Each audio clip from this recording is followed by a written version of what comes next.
Indulge me for a moment and let's imagine this together. Let's picture a woman who is a boss babe. She has her act together. She's a type A overachiever and she gets things done. She's kicked ass in her career, climbed the corporate ladder, and is by all measures highly successful in her work life. Her kids were outstanding children, made straight A's in school, went to highly regarded universities, and of course excelled there, and now they're starting successful careers of their own. She's on the board of a national nonprofit, and her name regularly comes up when discussing who's who in her community. From outward appearances, this woman is successful and in full control of her life. But this woman has a secret. She's in control of all aspects of her life except one. She's an emotional eater. And paradoxically, the more successes she's experienced in her life, the more she's turned to food for comfort. How can this be? How could this woman be so intelligent, so successful, so together in all areas of her life, except when it comes to something as simple and fundamental as eating?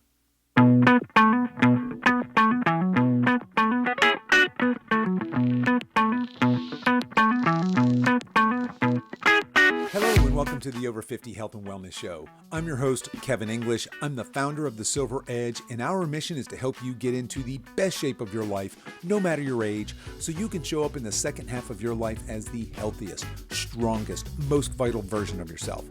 We have a great show for you today.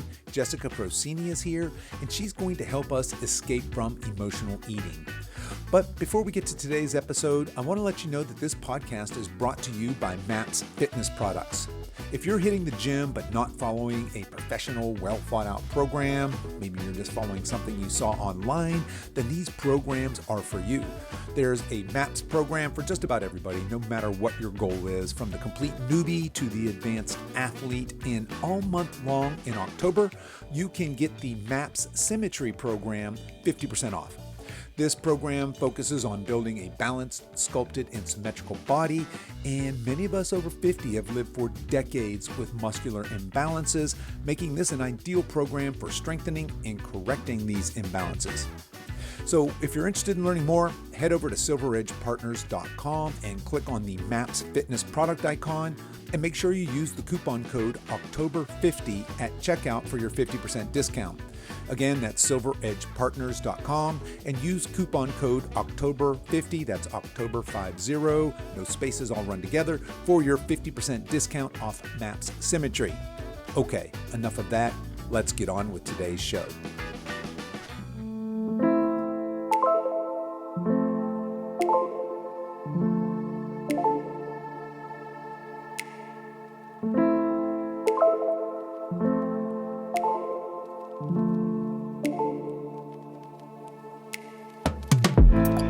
Hello, my guest today is Jessica Procini. Jessica is the founder of Escape from Emotional Eating and is on a mission to help high-achieving women heal the roots of their emotional eating so they can use food as a nourishing asset rather than a self-destructive way to cope, soothe, and attempt to escape their busy, stressful lives. Jessica's work has received multiple awards from the Institute of Psychology of Eating and has been featured in noteworthy media outlets such as ABC, CBS, Mind Body Green. Jessica, welcome to the show. Thank you. I'm so happy to be here. Yeah, I'm really excited that you're here as well. I really want to dig in and talk to you about the area of your expertise, emotional eating. But before we get there, let's back up, and I'd love to hear your personal story, how you got to where you are today. Yeah. So I think the best way to go about my story, which has a lot of zigs and zags and ups and downs, is by just summing it up by saying, for most of my life, I was an emotional eater and didn't know it. I didn't have hundreds of pounds to lose. I knew how to eat healthy. I was working out regularly. But whenever life got stressful or I felt anxious or overwhelmed, I would always lunge towards food to take the edge off. And as I grew up and as I went through my life just became more stressful and more overwhelming. And that's where food became my safety blanket. It was always there for me. I always had snacks in my bag. And I think the best way, like as an example, is I used to have this thing with granola, a seemingly healthy food, but when I would eat it, I could go through a bag in literally seconds. And then I would look around, like look over my shoulder and wonder who ate all my food and what just happened. And I didn't really think there was anything wrong with it. Like I said, I ate healthy. I would always kind of discount what I was doing with food as being like, it's granola, it's healthy, or it's bananas, it's healthy. But again, it started to become more and more prevalent and more of a destructive coping mechanism when my life got busier and I couldn't work out all the time. So that was when, like many people, I thought the solution was, okay, I just have to eat even healthier and I have to work out even more, as if the solution was food and fitness. So I started teaching fitness classes as a part-time job on top of my corporate job at the time. And what was interesting about that is I went with the intention of this is going to fix my body, or this is going to fix my relationship with food. But because I was adding stress on top of stress, it only exacerbated my emotional eating, where I started to look around to the other women I was working out with and wonder why they were losing weight and I wasn't. So, like a natural high achiever, I upped the ante and decided to go back to school for nutrition. So I quit my corporate job, kept teaching fitness classes, and started binge eating my way through nutrition school. Again, with the intention that this is going to fix my problem. I just don't know enough, and if I know more, then I'll be healthy. But again, same thing, I just binged ate my way through that program. And what really shocked me is when I got to the end of that program and realizing that they never talked about the compulsions that I felt in my relationship with food. They never talked about like this unspoken magnetism I always had towards food. So that was when I was like, okay, something deeper is going on. It's not about what I'm eating, and it's not about how often I'm moving my body, because I'm doing that all the time and I still feel out of control with food. That was when I really committed to therapy twice a week. Long story short, I spent over 932 hours in therapy, and it never healed my relationship with food. I love therapy. They always have my favorite tea with the honey, and you go sit on the comfy couch and it's like, I can just, talk for an hour. But what would happen is I would go home from those therapy appointments and I would be right back into the pantry, stuffing my face until I felt numb and until I felt sick. And then I would do it all over again. And that was when I was like, okay, this is insane. I am exhausted. I'm not getting anywhere. If anything, I feel more crazy around food. And that's when I was really investigating going to Overeaters Anonymous. But I could never really bring myself to go to a 12-step meeting. I knew that I didn't really resonate with the people who were in those types of groups. I also, as a natural high achiever, didn't want to just sit in a circle and talk about my feelings. I wanted tools, I wanted action, I wanted change. So that was when I really dedicated myself to investigating every single nook and cranny of my relationship with food. Just really took it on as a personal research project. I investigated the physical, of like what I was eating, the emotional, why I was eating, the mental, what are these thoughts I'm telling myself as I'm eating, or even moving past that point of fullness, and even spiritual. And that was when I started to discover these things that no one was talking about when it came to food. Fast forward to today, these are the 4 roots of emotional eating and what has led me to my work at Escape from Emotional Eating.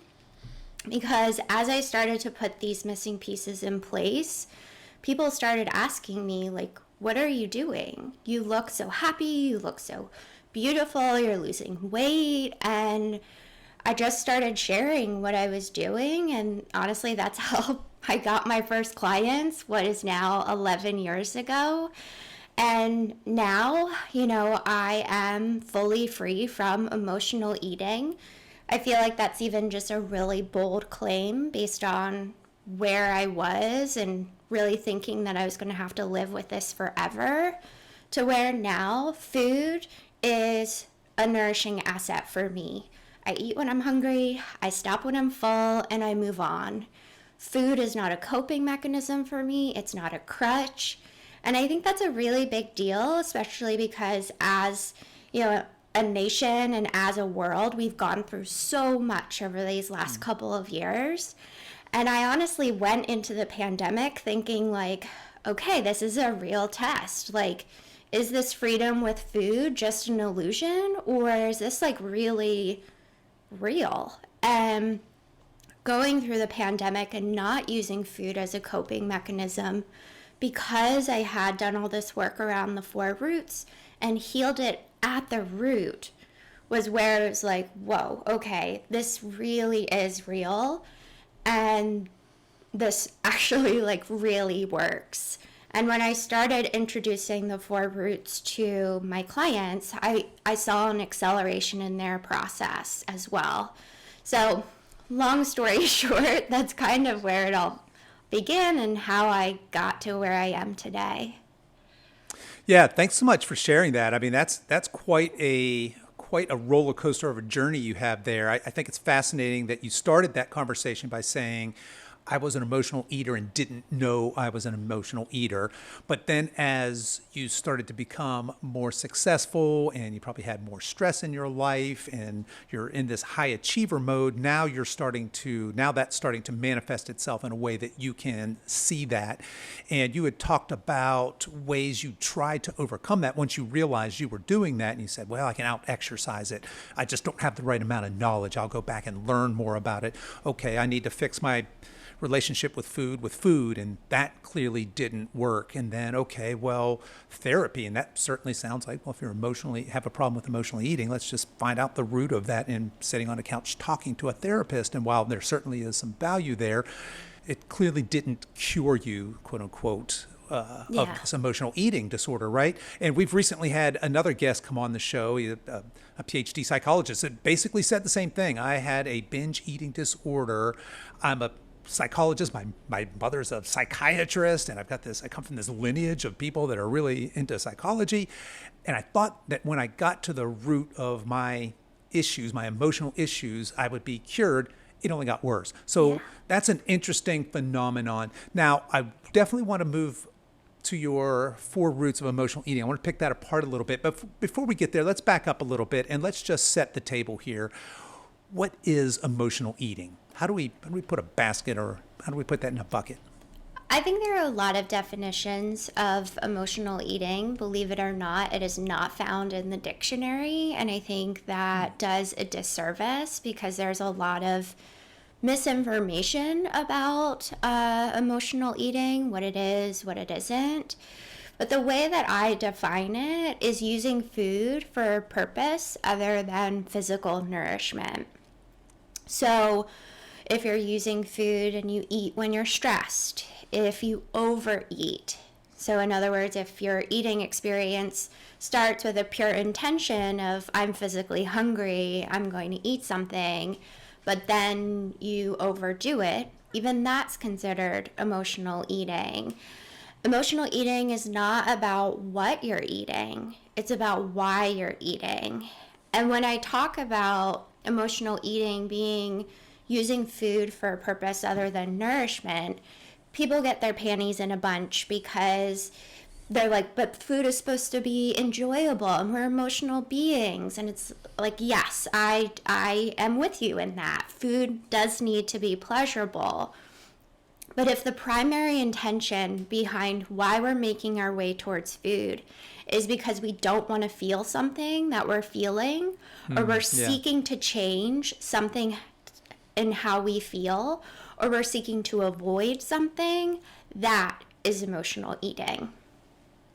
Yeah, that's very well stated. Thank you for that. So it sounds like when we move past using food as nourishment and into, I suppose, numbing pain, really, there has to be a spectrum, right, of emotional eating, and I've got to believe we all fall somewhere in there, right? There's probably way over here on the right, there's a very disordered eating, and then over here on the left, maybe there's just kind of that mild stress eating sort of thing. And you had mentioned going through the pandemic and all just the crazy cultural divide stuff we've been going through lately, so there has to be I would guess, a rise in emotional eating and turning to food for comfort, turning to food for kind of that numbing. Why do you think people do that? Why are there emotional eaters that are struggling so much with this? Yeah. I think before I answer that question, I do want to touch about that spectrum, because I think it's really important. And there definitely is a spectrum of, emotional eating, everything from like the most extreme, which there's a lot of TV shows made about, most extreme, emotional eaters and weight loss things. And then there's even the more mild cases, like once in a blue moon, and, it's not impacting someone's life. And I think this was really what shocked me about my own relationship with food, because I didn't see it as a spectrum. I was always assuming, well, I don't fit into the category of the most extreme. I don't have hundreds of pounds to lose. I've only eaten 2 full boxes of cookies once, but when I really started to look at my relationship with food, I was like, wait, emotional eating is happening for me, even if I don't fit into this cookie cutter stigma or stereotype. And that's really who I work with, are women who, from the outside, you would never know that they have issues with food, because they're really good at making everything from the outside look like it's perfect. But on the inside is where we have a lot of work to do and a lot of mess to clean up. So I want to just clarify that about the spectrum, in the same way that there's a spectrum for alcoholism or alcohol use disorder, even with drugs or any kind of substance, anything we use to numb. Yeah, that certainly makes sense. And I'm very interested in your take on this, because I see it myself with my own clients and just looking around me, right? It seems like the people that are often affected by this are those high achievers. They're people that are very successful, women and men, right? They're so successful and have so much control in other areas of their lives. Why is it that these people are susceptible? Are they more susceptible to emotional eating than other folks? Or does it just seem that way, maybe? I can't really speak to that, because I would want some research to back it up before I make that claim. But I do believe that higher achievers, when it comes to unhealthy and self-destructive coping mechanisms like emotional eating, I do believe that high achievers are an underserved population, because of that assumption that I talked about, that I was even guilty of like, well, I haven't lost my house, and my life hasn't fallen apart. I haven't hit rock bottom, so I don't have a problem. And I think that creates a sense of denial of like, well, I'm successful in all these other areas. I should be able to have an aspect of my life where it's not perfect. And I think one of the reasons, especially just speaking from my own experience and my work with my clients, is because we haven't been taught how to handle such a higher level of stress and intensity and overwhelm. So food is everywhere. and we're going to go to the path of least resistance, which is food. And that's why in my work, it's not about what you're eating. It's about why are you eating and what are you trying to either run away from, and giving people the tools to be able to build a sense of emotional fitness, to create a sense of emotional resilience. Because one thing I know for sure is that when we are emotionally eating in our lives, it takes so much energy. Like, it is such an energy leak. It is such an energy suck. And as a high achiever, we need all of our energy to be focused, to be healthy, to really be able to perform at such a high level. Yeah, that's very interesting, because I do see that, particularly with the folks that I work with, most of them, all of them, are high achieving people, right? These people have got total control in some areas of their lives, and it just seems this one area is an ongoing struggle for them. So let's dig into these 4 roots of emotional eating. I believe at the intro you kind of mentioned, I think it was going to be physical, emotional, mental, and spiritual. Is that right? Yeah, so when I work with my clients, I talk about our 4 bodies. So we have our physical body, right, which makes up our organs and our cells and like what we actually see from the outside. But we also have these inner bodies, like our emotional body that needs tender loving care, our mental body, which does need support and training, and then even our spiritual body to really create a sense of safety and connection to the world around us. The 4 roots came to be first through my own research and that realization that, okay, emotional eating is called emotional eating for a reason, right? It's not about what we're eating, it's about why. So I started to do some digging, and I started to really investigate these patterns, not only that I was going through, but these patterns that were showing up in my work with my clients. And I had hundreds and hundreds of scenarios and examples that people would share with me. And I started to identify these patterns of really why was emotional eating happening. And that was where the proof was in the pudding, no pun intended. But that was where I started to see that, in fact, it wasn't about what was on the surface, right? It wasn't about what we were eating. It wasn't rooted in nutritional deficiencies. It was rooted in these mental and emotional patterns that we would go through. So for example, one of the roots of emotional eating is hypervigilance. So the roots of emotional eating have nothing to do with food. They're not like, oh, you're not drinking enough water or you're addicted to sugar. No, they're like, hypervigilance is this feeling like you're always on, you're always in the go, go, go, more, do, busy, busy, busy. And what'll happen is that you can't consciously turn it off. So you'll use something like food to depress the nervous system, to help take the edge off, to help, change or shift the nervous system. And this particularly shows up for people who do a lot of nighttime eating. Is they'll be in a hypervigilant cycle throughout their workday, and then they'll reach for food at the end of their workday as a way of coming down. So I think you and I had talked about in other conversations, Kevin, that the 4 roots of emotional eating are very it's like opening Pandora's box. There's a lot of information, and a lot of information, again, that people aren't talking about.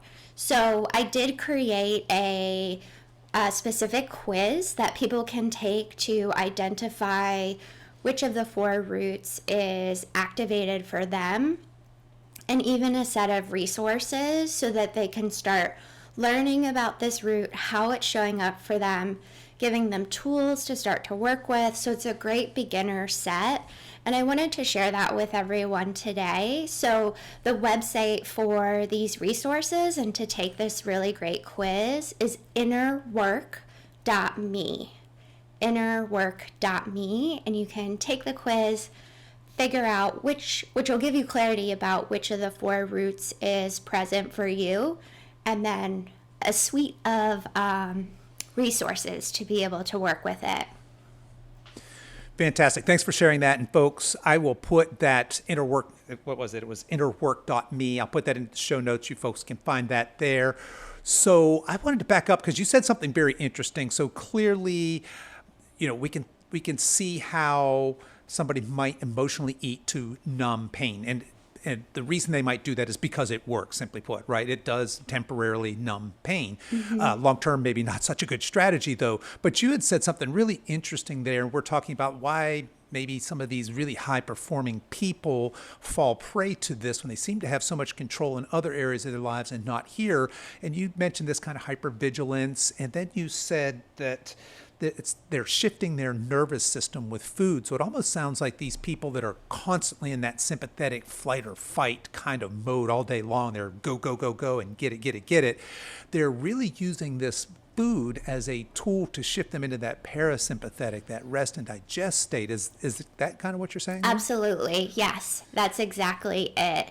And if we use food to make that shift, we aren't really restoring. The body isn't really being nourished, having that opportunity to really rest, reset, and digest, because it's being forced into what I'll call a false sense of rest or restore or even pleasure. And that's something I think we also want to bring into this conversation, is that emotional eating isn't just for when things are hard. Can't tell you how many times people have told me that they emotionally eat when things are good, because any kind of emotion is a stimulation to the body, and at the root of it, we are not equipped, or people are not equipped to really manage a lot of sensation in the body to really be able to manage these sensations in a healthy way. That's very interesting. And as you're saying that, I'm kind of thinking about neuroplasticity, this idea that what fires together wires together, and conditioning, right? And so if we have this person who is seeking comfort and getting comfort from food, numbing pain, or even maybe celebrating with food, to your point, maybe you're overeating when you're happy. But it seems to me that the more often that happens, we're kind of conditioning ourselves to make that more likely to happen in the future as well. So could be that downward spiral at play there, that the more often we do it, the more likely we are to continue that behavior. Is that fair? Yeah. That's kind of the way the brain operates. And that's why a lot of people will say to me, I've been doing this for 30, 40, 50 years. Like, is this even possible to change? Sure. And that's where neuroplasticity comes in, is like, yes, older dogs can learn new tricks.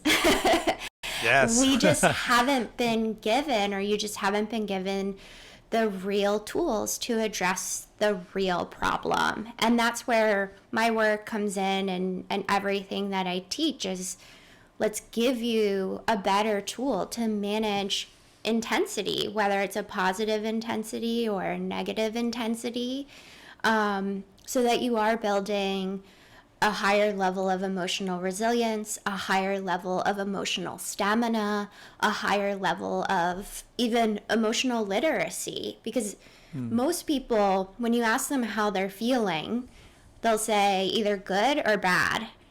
Good and bad are not feelings. They are judgments of feelings. So, and again, most people can maybe only name 3 emotions.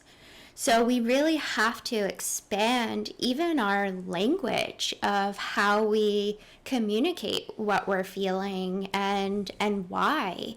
And then taking it further to, what do you need to be able to support yourself with what you're feeling as you move through it? Yeah, so it seems to me as we're talking through this that obviously this is not a simple uh, subject, right? This is very complex. There's a lot of moving parts.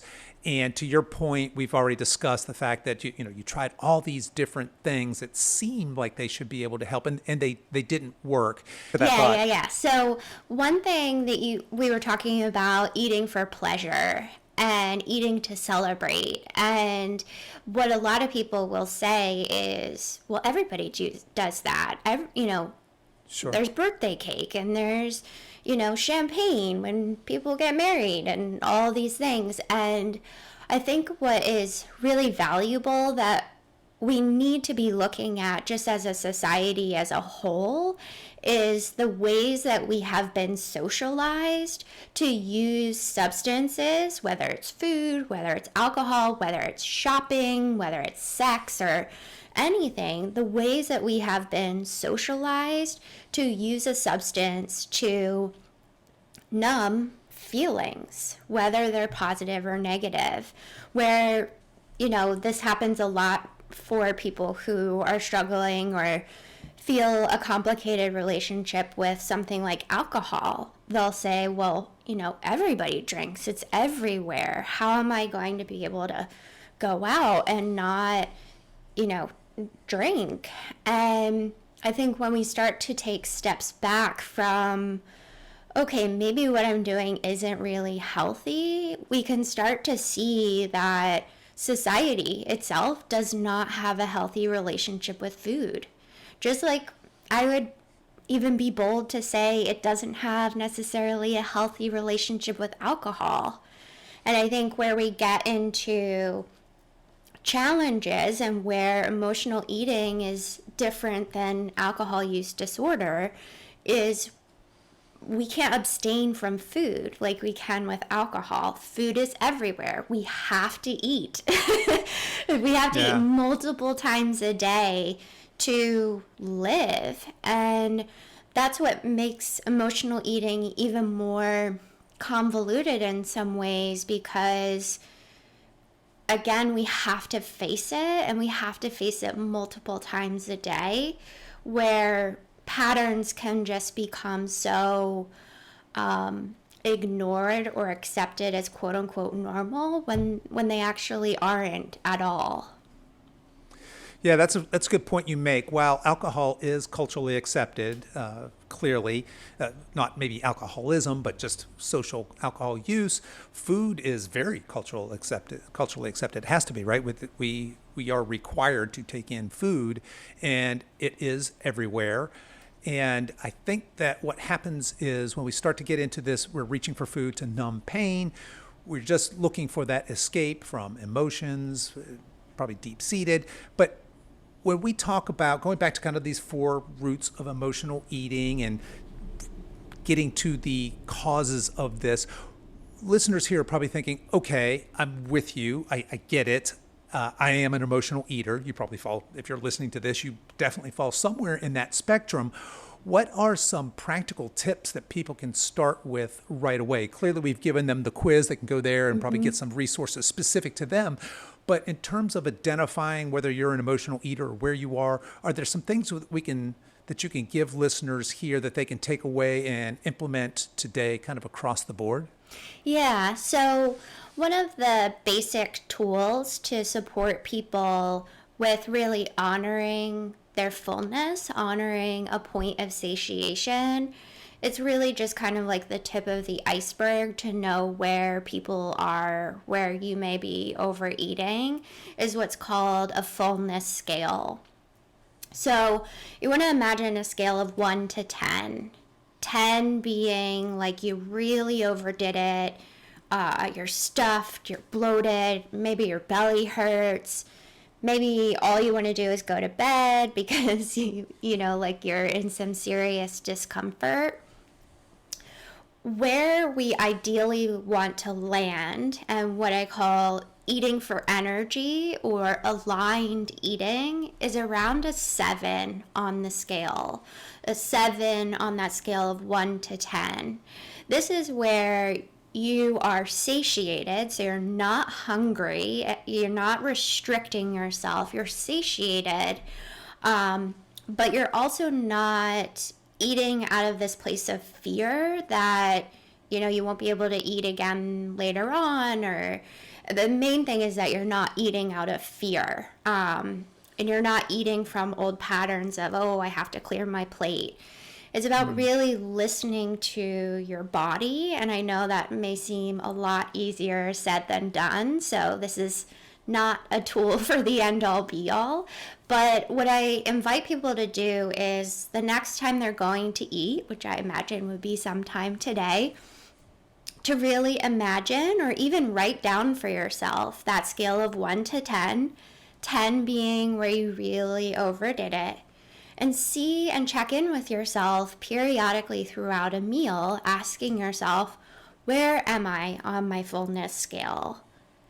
And I would recommend doing it probably 3, maybe 4 times throughout a meal, and see if you can really land at a 7. Or if not, where do you land on the fullness scale? And just starting that awareness and starting that ability to look at what's going on in your relationship with food is really the first step to starting to transform it. Because a lot of people will either eat because the clock says it's time to eat, they'll eat whatever they put on their plate without even really checking in with their body, or they're doing 5 other things while they're eating, or maybe they're not even eating at all, and they're just going the whole day till the end of the day where they're absolutely starving, and then they're just like a vacuum, sucking in anything that's edible. So I really recommend just playing around, keyword playing around with this fullness scale, 1 to 10, starting to have some awareness about where you land, and knowing that the alignment with our body really lands around that 7, so that we're starting to connect in with that inner voice, our physical body, and not just driving from autopilot. Wow. Yeah. Thank you so much for sharing that. There's so much in there that I think we can unpack and take advantage of right now. I think you probably hit the nail on the head. Most of us, whether we're emotionally eating or not, are eating in this distracted state, or we're just not aware. We're not mindful as we eat. And so I tell a lot of my folks, one of the things I say is, okay, our challenge for this week, I want you to eat all of your meals without any electronic distraction. And it's one of the hardest things I ask people to do. They're like, wait, what do you mean? No iPhone, no television, no nothing. Yeah, we want you to be mindful and present. Taste your food. I tell people, pretend like you're a sommelier, right? That you're at a wine tasting. Smell your food. Enjoy the texture. Taste the food. Just slow down. Maybe put your fork down in between bites, as opposed to just wolfing down food and moving on to the next thing. And you had mentioned being aware of how full you are. I would propose that most people have no idea how full they are. They eat until they're maybe at that 9 or 10, or they probably have no idea where they are. So this idea of saying, and what did you call it? You called it aligned eating, of getting to that point where you're in this aligned eating space where you're stopping at that 7, let's say, on that scale of 1 to 10 is a fantastic, fantastic tip. So thank you so much for sharing that. So I want to kind of wrap up here a little bit, but before we go, I want to talk about change. Wherever we talk about change behavior, especially in this health and wellness space, it seems to me there's different places we can come from. We can come from this place of self-loathing or guilt or self-hate, and that's why we want to change. Oh, I'm so dumb. Why can't I get this? Or, all these different sort of negative self-talk that we can have. Or how do we change that conversation, that internal conversation, to one of self-love? I'm perfect where I am. I may be struggling here. I want to change from a place of self-love as opposed to a place of shame or guilt or hate. Yeah. Well, fun fact, self-loathing is one of the roots of emotional eating. That's not surprising. Yeah. And I think this actually shows up a lot when it comes to weight loss, because some people can just be so fed up or just feel so uncomfortable in their skin that they try to make a change from that place of self-loathing, and it doesn't work, because self-loathing is rooted in fear. And anytime that we're trying to change from a place of fear, the only thing that'll sustain us is, how long can we be fearful for? So when I talk to my clients and when I work with my clients, particularly around self-loathing and starting to shift it to self-love, just like we've been talking about, self-love is a spectrum. We are not expecting people to go from I hate myself, or I hate the way that I look, or I can't believe, I made that mistake, to, oh my God, I love myself. Like, that's just too extreme. But when I really define self-love for my clients, I tell them that it is a practice of acknowledgement, appreciation, and gratitude. So that's acknowledgement, appreciation, and gratitude. And I know you and I earlier were talking about animals, and a lot of my clients have pets. I have 2 dogs, and we'll often practice this with something that we just unconditionally love, like an animal or a pet. In the same way that we may look at our pet and be like, oh my God, they're so cute. Like, look at them. They can do no wrong. Like, we still love them even if they poop on the floor in an inconvenient time, right? What if we turned that perspective and started to look at ourselves through that lens? Can we even just take a moment to just acknowledge something that did go well today, or something about yourself that you do appreciate, so that there is a bit of a balance and it's not all coming from this hate, I need to change place. Yeah, very well said. I love the idea that it's probably unrealistic for us to move from that place if we're in that dark kind of self-loathing cycle to, hey, I love myself, right? And I think one of our past guests, I think it might have been Nina Mandelson, talked about, she writes body poetry, by the way. Oh, wow. She's an amazing woman. But she talked about how she changed her relationship with herself, her body, and food. She talks about standing in front of a mirror naked saying, I love myself, I love myself, I love myself. And that didn't work. Go figure, right? But she talks about what really changed for her was when she decided she would just enter into a real relationship with herself and her body, which real relationships are often messy. Sometimes they're ugly, sometimes they're beautiful.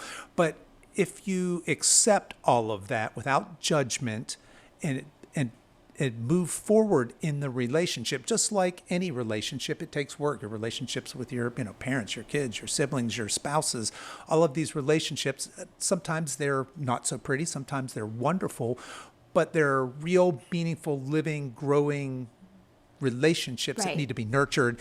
And she kind of mentioned in her own journey that was really instrumental for her, moving from that place of really negative self-worth, self-hate, kind of into that place of self-acceptance, self-love. And it's a journey, right? It's not a destination. We're constantly moving towards that. Yeah, I think also to kind of weave into this conversation of self-love and self-loathing and just the acceptance of a real relationship with yourself, which has good things and quote unquote bad things, is bringing in also this juxtaposition of creation. So a lot of people, when they're looking to change, they have this expectation that it's all going to be roses and butterflies and rainbows and the whole thing.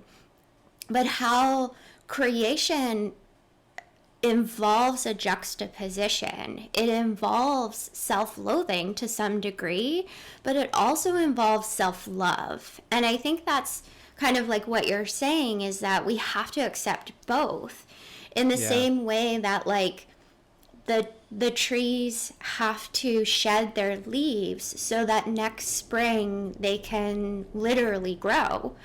And this is true in weight loss and a lot of like body love, is that we have to learn to accept where we are so that we can inhabit the present, we can inhabit where we are in that process of change. Even the parts of ourselves that we want to change, we have to, like, to some degree, have some ownership around that while also saying, okay, here is what I want. So the juxtaposition of change is about kind of like, this is what I want and I'm not there yet. And that being okay, because I Right. really don't think there ever is a place of arrival, especially when it comes to our health. We are evolving beings, we are always growing and changing. So remembering that juxtaposition of like, here are the things that I don't like about myself or I don't like about my body, and here are the things that I do, or here's something that I want to change, and here's what I want instead. And being able to hold both of them through the process so that we're not getting to a place of, I'm not there yet, because that can just waste so much energy. That is very, very beautifully and well spoken. Thank you for sharing that. I think that is a very eloquent way of putting that. And clearly, I'm a big fan of all health, wellness, weight loss, any of these journeys, emotional eating journeys. There's no destination. There's no arriving. Clearly, you had talked about, hey, I struggled with this most of my life, and now I don't. I think even you would say it's not that you've arrived, but you're on the path, and you're further along on the path than you've ever been in your life. But Right. there's constantly working towards that. So, yeah, thank you again for sharing that. Well, Jessica, as we're wrapping up here, what's next for you? What's on the horizon? You know, I really wake up every morning just wanting to drive this mission forward and to bring my gifts and kind of like these missing pieces to more and more people. So I really just stay focused on, one foot in front of the other and moving this mission forward and trying to enjoy the journey, just like we were talking about earlier, and just bringing this work and even just this awareness about the spectrum of emotional eating and that it's not one size fits all when it comes to our relationship with food, and really looking at, how are you using food? Are you using it to cope? Is it a nourishing asset or is it a destructive cycle that you're in with it? And no right, no wrong, no judgment, but I think just really bringing the conversation forward for us to start to look at our relationship with food through a different lens beyond eat this, not that, is really, what my heart is dedicated to. And anything and everything that can bring that further into the world is really where my heart is and where I'm headed. Well, fantastic. I love hearing that. And certainly the world could use a lot more of that. So, Jessica, we've already mentioned folks can go to, was it Innerwork.me. innerwork.me. What are other ways that people can contact you and find out more about you? So my main website is escapefromemotionaleating.com. So anything that you want to know about me, my work, you can go there. I am very rarely on social media, just because it is not nourishing for me. So you can find me on like Instagram, Facebook, and YouTube, but I do not really post that often. So I would say innerwork.me is a place for anyone and everyone to get resources. And then if you're interested in learning more about me personally and the work and all of that stuff, it's escapefromemotionaleating.com. Of course, I'd love to connect with you on Instagram and Facebook and YouTube, but just know I have a very slow response time because I'm maybe on there like once a month. Good for you. Good for you. All right, folks. I'll put all of that into the show notes for this. So for this episode, you can find that there. Jessica, I want to thank you so much for coming on the show today, sharing your personal story with us, your passion, your wisdom, your knowledge. I really I applaud the work you're doing and wish you all the best in all your future endeavors. Thank you. Thank you so much.